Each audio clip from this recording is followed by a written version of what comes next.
Killer Edge. Prologue. By the commission of the Imperial Soliloquist and the Genesis of the Empire. Book 1, Chapter 1. In the first age, men found Elysian. These men were petty fellows, the old mining guilders who'd long ago given up their hot flesh for the coldness of artificial skin and the eternity of the stars. They were more content with the coin they could pull from the dirt than the splendor of the planet's visage. They sent forth prospectors from the old world, those who would be discontent from the strife and war that plagued humanity's cradle in those ancient days. One among them was a young man named Jonathan Mortalis. He was bright in spirit, rebellious in nature, and low in coin. Future scholars who would scrutinize the empire might say its existence was due to a pauper's choice. For how could John Mortalis know? A man who'd chosen a barren wasteland, as it was the only unclaimed land left after years of prospecting, had turned the jungles into ash wastes. How could he know?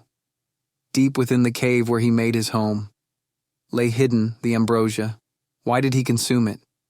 It is a mystery he took to his grave. Philosophers and historians argued that, in the depths of starvation, the raw ambrosia called to him. Whatever the case, when Jonathan Mortalis imbibed the ambrosia, he ceased to be human, becoming a new thing, unbound by the confines one might normally pre-prescribe to humanity, and so he was reborn as Mortalis, first of his name, the one who within 10 years turned the ash wastes of the desolate sea into an oasis of greenery and life. When word of his deeds had spread to the desperate caravans and colonies of Elysian, men went in search. What they found was not the man they were told whisper of, but a being with god-like power, whose eyes shined with the radiance of the moon. The first to approach him was the woman who would become his queen, the scholar and scientist Wenda Norn. It was she who unlocked the secrets of the ambrosia. The people flocked to Mortalis, whose wisdom had given him insight into the universe, into its esoteric nature more so than its physical. And so they named him king, and he made his castle above the cave of ambrosia, and he named his kingdom Elysium. For a time he ruled his peace. His wife did apply the ambrosia, unlocking more of its secrets. And so they shared their secrets with their people, and their people rejoiced, on the birthday of their first son, Haven.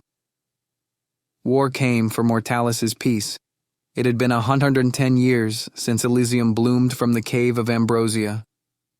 In that time, other kingdoms and nations, guilds and tyrants had grown, and they looked upon Elysium with lust in their eyes. It was the armies of the Tolan Mining Company, the wretched Cretans, who still threaten our borders to the south. It was they who cast the first stone.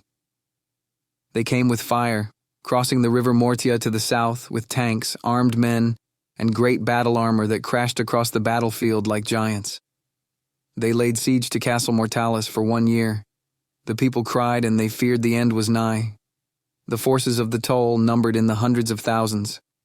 Queen Wenda did beg the people to have faith in the king, who had fallen into a deep slumber. And the people did, they prayed, and on the eve of destruction when the Toll set to smite, to rape, and pillage their prayers were answered, Mortalis rose with his slumber. From his dream, the ambrosia conjured forth the dread wolf of blades Fenrir. With dread beast and blade, with golden ambrosia coursing through his veins, Mortalis took the field with his soldiers and knights. Astride the wolf, lighting arching through its bladed fur, Mortalis went forth and laid low the forces of Toll.